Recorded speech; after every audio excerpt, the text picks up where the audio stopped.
Welcome to the Verts Podcast. I am your host, as always, Sonny Weaver. Today we got a special guest with us. You guys know him as the Green Bay Packers, as well as Broken Robots. What's up, Broken? Yo, what's going on? Not much. We're just excited to get this show on the road. Had a little hiatus there for a week, but we're back and better than ever and ready to take a look around the league. It's getting ready to be playoff time. We got a lot of good playoff races, so I'm excited to get in and take a look at them. All right, man, let's take a look at them real quick. All right, so we'll start out with the conference close to my heart. That's the AFC. First place we'll look is to the AFC East. Current standings have us right now at the Bills at 7-4, the Jets at 7-4, Patriots at 6-5, and Dolphins at 3-8. Outside the Dolphins, it looks like everybody's still in the race. Had a recent victory by the Patriots over the Bills, so there's some tiebreaker criteria in there right now. But if I had to put my money on it right now, I say it's a Bills Jets race to the finish. But I think this one's going to come down to the wire. It's going to be a lot of fun to watch. Oh yeah, I'm liking right now. I'm looking at it, man. I'm liking the Bills. I think they have the keys to actually pull it off. The Jets, they can do it too, but I need to see a little bit more from their offense. It's funny you mentioned that about their offense. I'm a huge Bryce Petty fan. He's having a great year this year. If you look through his last couple games, he's really starting to settle down and come into his own. Just recently against Miami, he threw for 308 yards, averaging about 18 yards a completion with 2 touchdowns. No interceptions. That's going to be big for the rookie. Pass rating of 152. The Jets are going to go as far as Petty's going to carry them. I know Tyrod Taylor over in Buffalo is doing real well. He leads the league in touchdown to interception ratio. So there's a lot of good things going on between these two teams, but I'm probably going to go Jets down the stretch, but we'll have to wait and see. Yeah, and also the Jets, man, they have a nice rushing attack with Ivory behind Petty too. So I mean, they have the balance going on. So it's going to be on the rookie's shoulders. Yeah, big time. Hopefully it doesn't collapse under pressure. Next division we're going to take a look at is the home of the Bengals, the AFC North. Tight division. No one's out yet. Cleveland Browns are at 8-3. The Cincinnati Bengals are 8-3.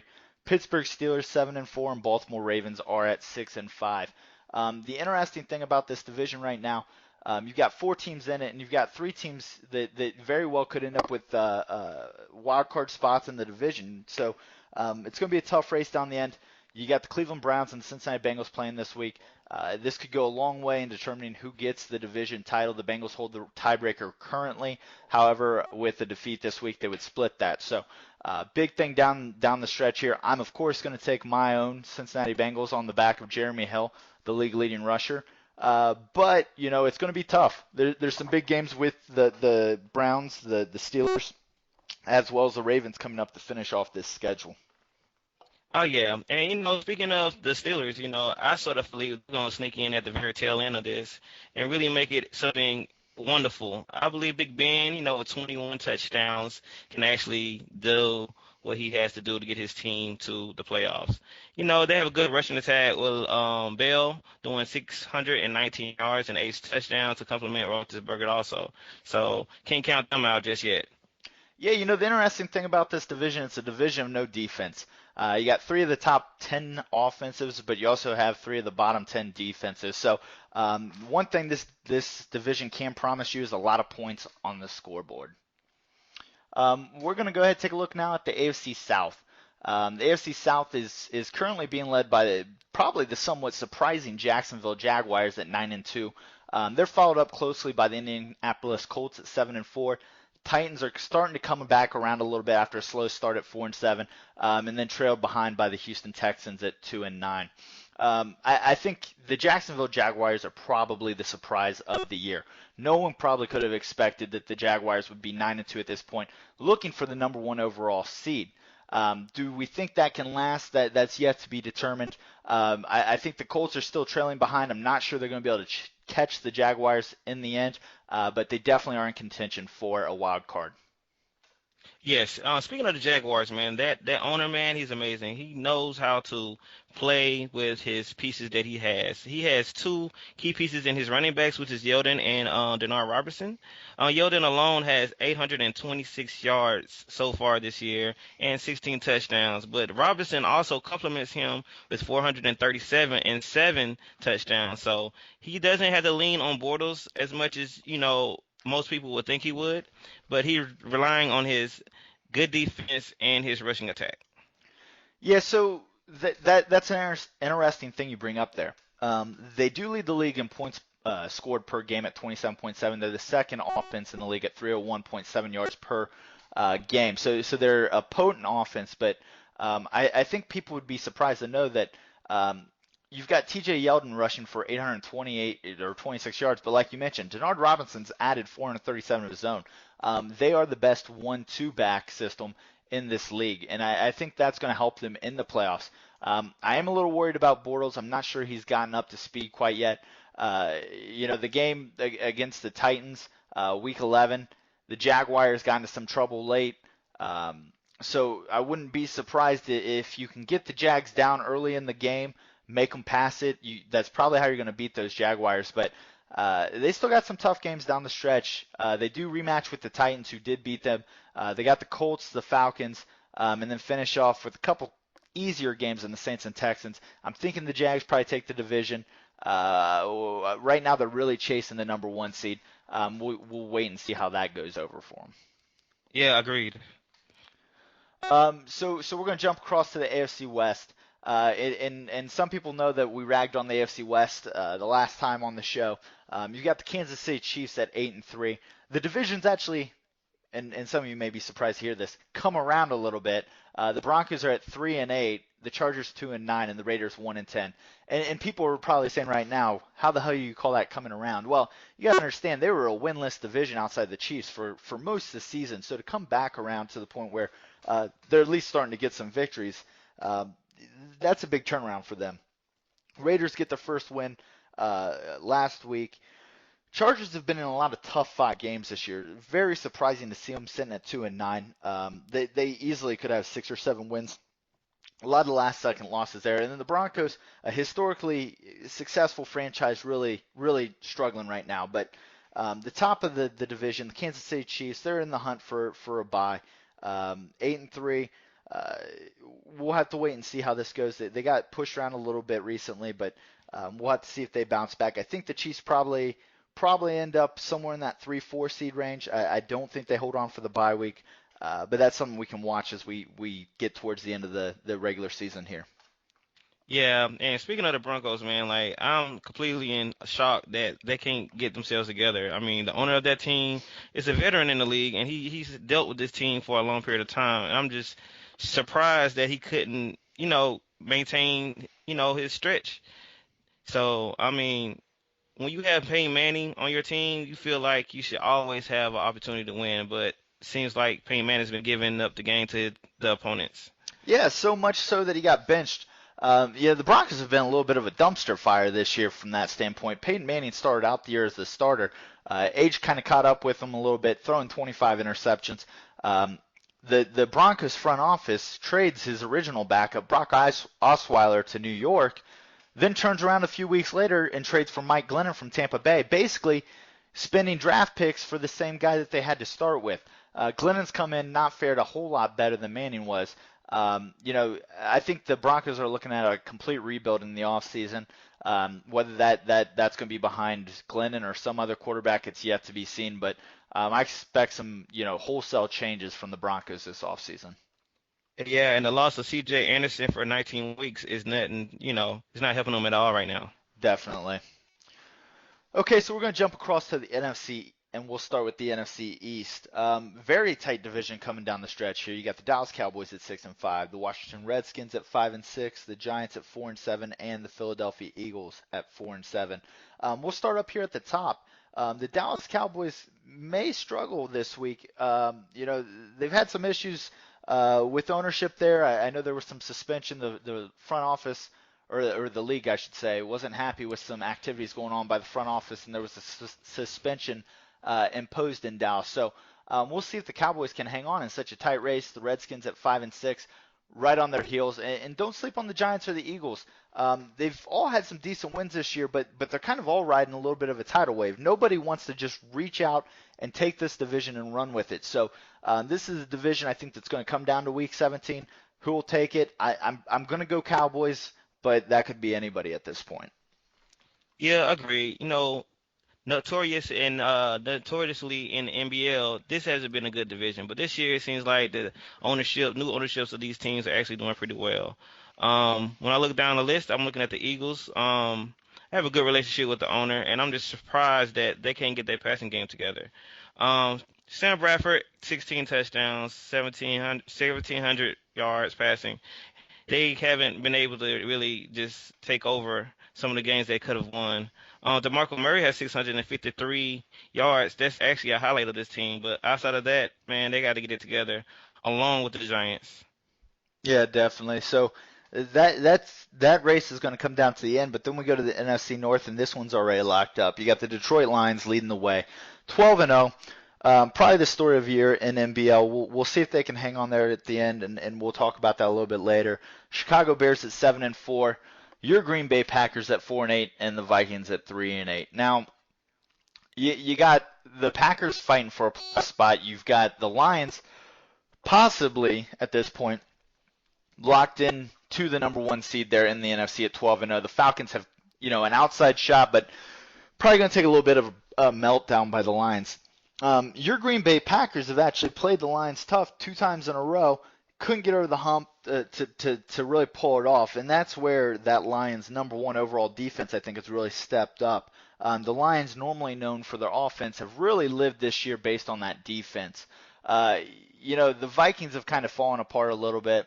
Not sure what's going on there. And the Chicago Bears, kind of an interesting thing going on in Chicago. They struggled early on. Cutler just couldn't get it together. They kind of come back around. And it looks like now that Chicago may sneak into the playoffs. At 7-4, they've got the 6th spot locked in right now. They're going to battle down the stretch, and we'll see if they can hold it. But, the Bears may be one to watch as we get closer to the playoffs. Yes, agreed. I just recently played the Bears, I believe last week, and their defense is very potent. One thing that the Bears have to work on is actually their corners. I believe in the end their corners going to break them or make them in the playoffs, but their rushing attack is always supreme. And also the Lions, I believe they can do it. They have the keys on offense and defense with a good rushing game and a passing game from Stafford. And as far as my Green Bay Packers, I feel like we're in it barely, but I feel like we're just really trying to end it up the season with a nice record. So. Yeah, kind of like what you said about Chicago. I'm not sure if they're going to be able to make any wholesale changes right now, but I definitely expect them to look cornerback early in the draft when we get to that point because they're going to need some help on the back end of that secondary for sure. Cruising along here, we're looking at the NFC South. Now, behind the Jacksonville Jaguars, Atlanta Falcons may be the second biggest story of the year. The Atlanta Falcons have kind of come out of nowhere under new head coach Dan Quinn. This team's standing at 9-2. It's one of those things where I don't know if anybody saw it coming, but here it is. They're 4th in the league at 24.5 points per game, 288 yards of total offense, 5th in the league, 209 passing. That's good for 8th, 79 for rushing. That's good for 7th. Now the defense, on the other hand, the defense has been able to hold people down. I think that's where people had the most surprise. While the Falcons are a potent offense behind Matt Ryan, Julio Jones, and the new running backs they've got established there, the defense has only given up 12.7 points a game. That's good for 3rd in the league. 216 total yards, that's also good for 3rd. So that Falcons team has been a huge surprise. The other part of that division is it is not a runaway race. You would think at 9-2 the Falcons would be firmly in control, but here you have the Carolina Panthers sitting there at 8-3. They're definitely in the hunt for the division still. Definitely in the hunt for a wild card. They're followed up by the Tampa Bay Buccaneers at 5-6, and then kind of trailing behind the rest of the league as a whole is the New Orleans Saints at 0-11. I think the Falcons hang on to win the division, but watch out for the Carolina Panthers in the playoffs. They're still a very good team. Yeah, man. So The New Orleans Saints, man, they're straight disappointing. Like you said, they're at the bottom of the league right now. I am very shocked that they can't do anything. With Drew Brees, you would think they would manage to get at least 1 or 2 wins so far in the league. But as we know, they're all in a rebuild mode, and we don't know what we're gonna do. They're gonna do this offseason, so we just hope they can get at least 1 or 2 wins on the year. Yeah, definitely. The team wins 16. They're kind of flirting with it right now. Um, we'll see how that ends up for them, but it's not looking too pretty for them right now. Um, so we're gonna go ahead and we're gonna go to the NFC West now. NFC West looks to be a two-person race. You got the Seattle Seahawks in at 7-4, as well as the San Francisco 49ers at 7-4. Cardinals and Rams are both trailing at 4-7, with some tough losses. Really, both have some good wins and some tough losses. They could easily be 7-4 as they are 4-7. But looking at San Francisco and Seattle a little bit, San Francisco down the backstretch here. Just quickly glancing at their schedule. They got to play the Chicago Bears, the Cleveland Browns, the Bengals, the Lions, and the Rams. So you've got four teams that are fighting for a playoff spot as well as a very tough Rams team. So, that's kind of a murderous row of a schedule. In comparison, we're looking over here at the Seattle Seahawks. Their record or their schedule down the backstretch is the Minnesota Vikings, the Ravens, the Browns, the Rams, and the Cardinals. So they get a couple extra teams with losing records. I think the Seahawks, they get the advantage coming down the backstretch. I think the Seahawks are going to go ahead and win this division on the strength of the lack of strength of schedule. But don't be surprised if you see the 49ers sneak into the wild card spot. I think both teams have got a shot once they get to the playoffs. It's just going to be a matter of who gets the division and who has to play that first week. Yeah, and then as looking at this division, man, I'm sort of disappointed also in the Rams, man. They're at the very bottom offensively in the league. They cannot manage to get good yardage on offense, whether it's on the ground or through the air. I wonder what they're gonna do with Nick Foles this coming off season because he's only managed to get 6 touchdowns and 1,600 yards through the air. So with that, I'm not sure what's going on out there. But on the bright side, James Laurinaitis is actually beastly on defense with 24 tackles, and he's managed to get 4 interceptions, 2 forced fumbles, and 3 sacks on the year. So defensively, they're looking good. Offensively, they need to get something together. Yeah, that's another team that look for some offensive playmakers added in the offseason, whether that's in free agency or the draft. All right, well that's our look around the league. We're going to go ahead and take a break here, get a quick segment in here with our friend Playa with Shots Fired.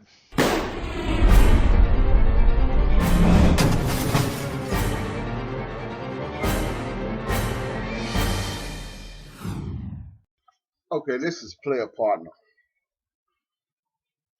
You may know me as the Arizona Cardinals and NBL. I'm also the Oakland Raiders and Grid. You might have heard my first rant about MUT. That was just off the top of my head. I just had to get that out there because I really think MUT sucks.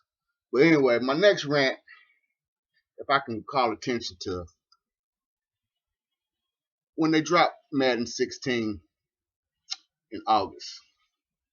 Now they was ranting and raving about how much they done to CFM, how it's gonna be way better than ever before. So as you know, general public, we Madden, we die hard Madden, can't wait for it to drop. We go for it. We spend our $60 or $90 or whatever you spent. And we get to the CFM part of the game and it's broken. Now, we all expect Madden, we all know. Shit never comes out correct when they first bring it out. It's always fucked up. Period. We know that. We expect that. CFM, we are dedicated.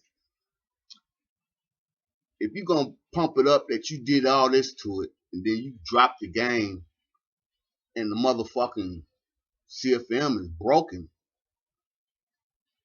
we got over it. We forgave it. We had to wait, 2-3 weeks for the patch to come out? The patch comes out, and the motherfucking patch is broke. So what the fuck is going on, motherfucking EA? Y'all can't do nothing correct. So you gonna give us a game that's broken from the jump, then you gonna repair it. But the repair is fucked up. That don't even make no motherfucking sense. So how you gonna fix the rosters and the free agency and the signings, and then you get into the game? Now Dez Bryant, he done signed for 5 years, 70 million. Julio Jones, Justin Houston. So the teams they own, they still need to be re-signed. And they got contracts for 5 years. Now how the shit is that gonna work? Come on, Madden. You can do better than this. You know you can. I mean, $60 a pop. You talking about millions of people made bank. But you can't put out a motherfucking decent product. Are y'all playing with us? You know, you taking us for granted? What the fuck is up? If we was to really band together and just not even buy your motherfucking shit, then you would understand how we was feeling. But we dedicated. We love the game. You know, we love the thought of playing football. You know, we can't do it physically, but we can do it mentally and with our fingers and hands and shit. You know, it's the thrill of the camaraderie. You know, you never find more together people than you will find in a CFM community, especially like NBL. You know, a tight knit group of guys who's, you know, generally we all about Madden. We're all about the CFM. All we asking is next time you do it, come to us. Let us help you fix it. Let us help you work it out. You know, so when the game comes out, it's on point. Not this bullshit you be selling a motherfucker at the end of the day. Come on, man. Motherfucking a patch that's broken? The fuck was y'all thinking? Later, fellas. I'm out of here. Shots fired.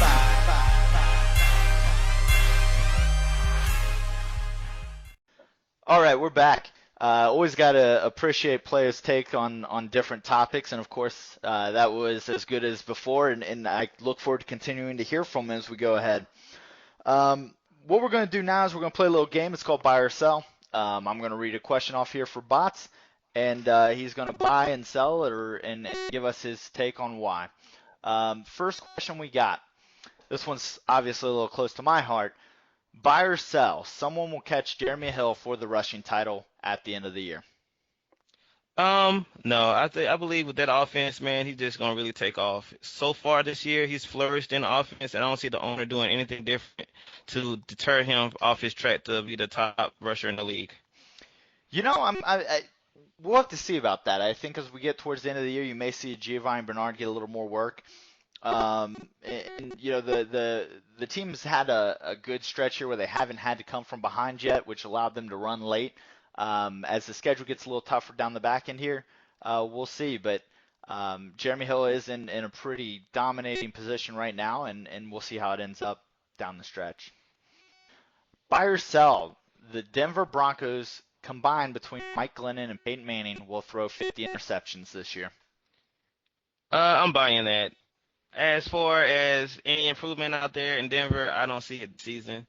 I believe they're going to continue to throw the ball to the wrong team. For some reason, they just don't know their own jerseys out there in Denver. Yeah, kind of interesting. They've thrown 34 interceptions so far this year. They still got 5 games or so left. You know, that would mean they only got to throw roughly 3 interceptions a game, which they're on that pace right now. I'm going to have to agree with you here. I think they're going to top 50 interceptions as a team this year, and what can only be described as a complete and total just circus out there. Buy or sell, a linebacker will end up leading the league in interceptions this year. I'm gonna sell that. I believe towards the end of the season that Ryan's gonna fall off. There's a lot of CBs behind him, and you know they just had 1 or 2, and they're caught up to him. But I believe he's gonna slow down at the end of this season. Yeah, you know, I'm going to actually go ahead and buy this. Sergio Brown's couple interceptions back from Shazier, 1 back from Kendricks. You got Carlos Danby tied with Sergio Brown, and then you got Stephon Gilmore.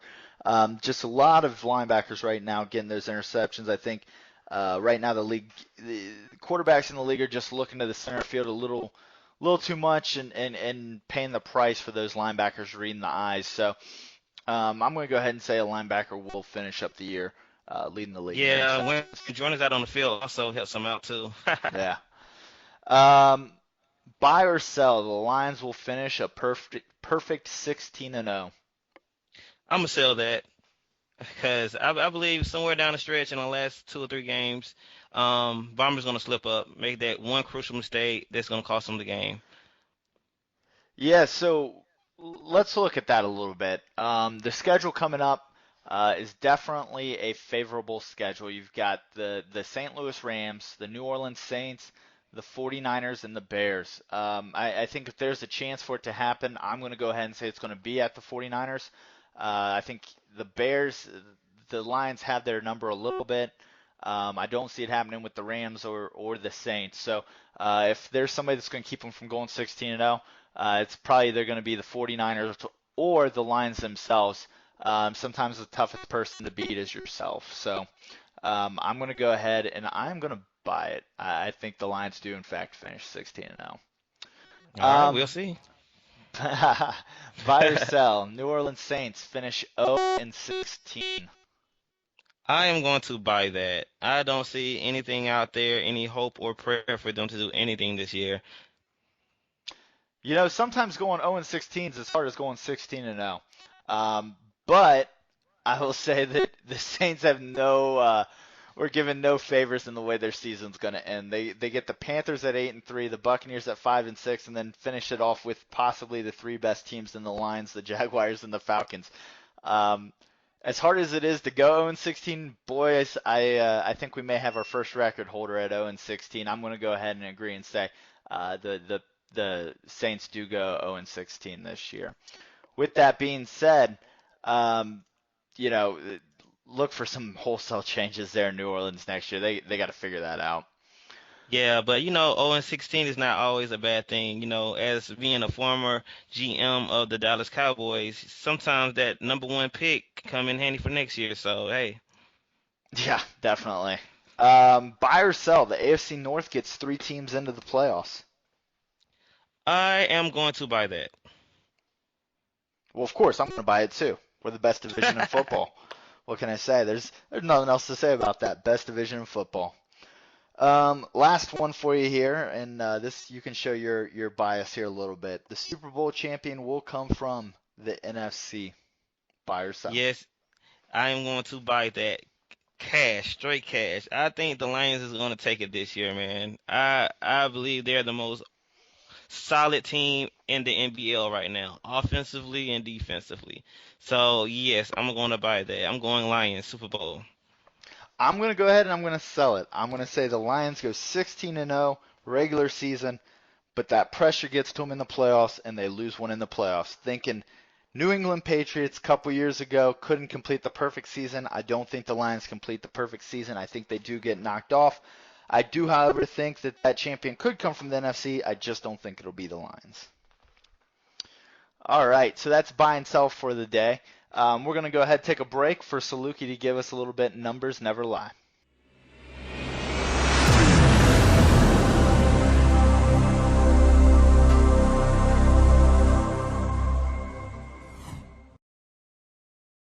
Welcome to this week's edition of Numbers Never Lie. I'm your host, Saluki, and every week we're going to try to bring you 1 or 2 interesting stats from around the league. This week, we're going to talk about quarterback sacks. As a lot of you may have noticed, defensive tackle Shenderick Marks from the Jacksonville Jaguars currently leads the league with 10.5 sacks. What you didn't know is that Marks currently has more sacks than the Arizona Cardinals, the Seattle Seahawks, and the Buffalo Bills, and with another half sack would tie the Baltimore Ravens. That's one player with as many sacks as 4 NFL teams. Even more interesting, if you combine his stats with the number 3 player on the list, defensive tackle Tyrone Crawford from the Dallas Cowboys, they would have more sacks than 22 of the 32 NBL teams. I'm not trying to say defensive tackle is overpowered, but numbers never lie. Numbers never lie. Numbers never lie. Numbers never lie. Numbers never lie. Numbers never lie. All right, we're back. As always, Saluki doing some great work there with Numbers Never Lie. I'd like to go ahead, wrap up the show for today. I'd like to thank Botz for coming on, helping us out today. I'd also like to thank Playa and Saluki, as always, for their contributions to the show. Botz, I hope you come back and visit us sometime. It was nice having you. Oh yeah, man. I hope to be back. Thanks for having me, man. Yeah, no problem. Make sure you guys tune in next week. Playoffs should be getting started. We'll have some preview matchups in place there. We'll take a look around the league and see what's going on. As always, for us here at the Verts Podcast, thank you for visiting, and we will see you next week. It's big pimpin', baby. That's right. Big pimpin', spinning cheese. G, G, G, G, G.